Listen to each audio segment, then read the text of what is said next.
sànq soxna si mu ngi naan li mu nit ñuy dee ak li mu ñuy feebar war na tax ñu génnee armée d'accord naa ci nañu respecter les consignes sanitaires nañu respecter les consignes administratives waaye sama jigéen mbas mi bi mu commencé ak léegi mot na juróom benn fukki fan 60 jours 2 mois nee nañ fukki nit ak ñaar ñoo ci gaañoo yàlla na leen yàlla yërëm xare leen aljana yéexee ñu mais soxna si est-ce que xam nga boobu ak léegi am na ñaar téeméer ak ñeent fukki jigéen yi dee Sénégal ndaxte dañoo ëmboon wala ndaxte dañ doon wasin bu fekkee fukki nit ak ñaar yi gaañu yàlla na leen yàlla yërëm moo war a tax ñu génnee armée comme ñaar téeméeri jigéen ak ñeent fukk yi dee diggante 2 mars ak léegi kon lan la ñu war a génnee est-ce que xam ngeen ne boobu ak léegi 2 mars ak tey bu fekkee da ngay calculer ñaata xale de moins de 5 ans yi dee bés bu nekk 60 enfants de moins de 5 ans ça fait 6 fois 6 36 maanaam 3600 maanaam ñetti junni ak juróom benn téeméer xale de moins de 5 ans ñoo dee du 2 mars à tey parce que dañoo sibiru parce que dañoo seen biir dafa daw bu fekkee fukki nit ak ñaar ak suñu tiitaange ci loolu moo tax ñu war a mobiliser armée kon loolu nga xam ne en temps normal ba tey jii nii sax ñu fàtte leen ndax mbas mi kon loolu lan la ñu war a génnee et ça m'amène à poser un autre débat nous ne devons pas accepter de céder ou de tomber dans le marketing de la peur am na ñoo xam ne dañu bëgg a tiital ci mbas mi tiitaange boo xam ne y a rien qui le justifie rien dama ne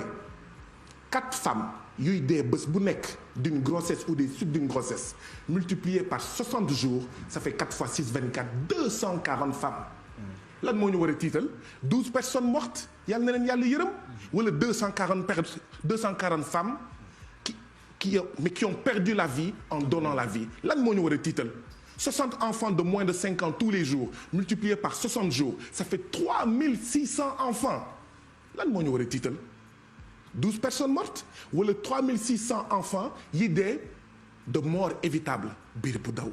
socc infection respiratoire aiguë nous ne devons pas céder au marketing de la peur waaw je termine waaw feebar bi dañ ko war a jël au sérieux feebar bi nañu respecter couvre-feu moo tax man ma ñëw dugg fii 18 heures nar a génn fii 6 heures du matin parce que dama bëgg ñu respecter couvre-feu dama bëgg a nekk un modèle ci respect du couvre-feu waaye nag nañu waxante dëgg am na affaire bi fu ñu ko yóbbu foo xam ne bu yàggee dinañu soof bés bu nekk ay magum jëmm naan ñu téeméeri nit am nañ jàngoro bi une fois par semaine ñu ne ñu kenn nit ñàkk na bakkanam te fekk ne dëgg la am na nit yuy dee y a des gens qui meurent du Covid-19 et il y a des gens qui meurent pendant le Covid-19 ñoo xam ne seen lim moo gën a takku téeméeri junni yoon jàngoro ji ñuy wooyee mbas te kenn musu leen faale te kenn faalewu leen xam ngeen ndax lan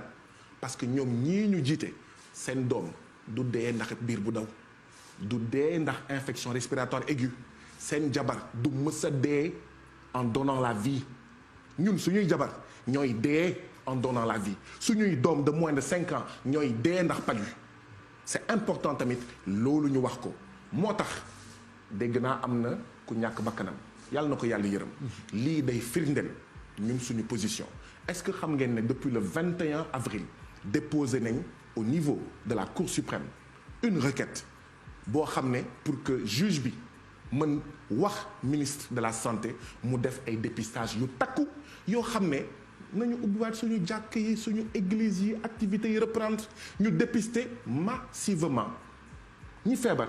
ñu faj leen cas contact ñu ber leen ñeneen ñi ñu continuer la activité mais fekk ñu ngi def 800 tests 900 tests 1000 tests ba kañ 1000 tests par jour pendant 1000 jours ça fait 1 million de Sénégalais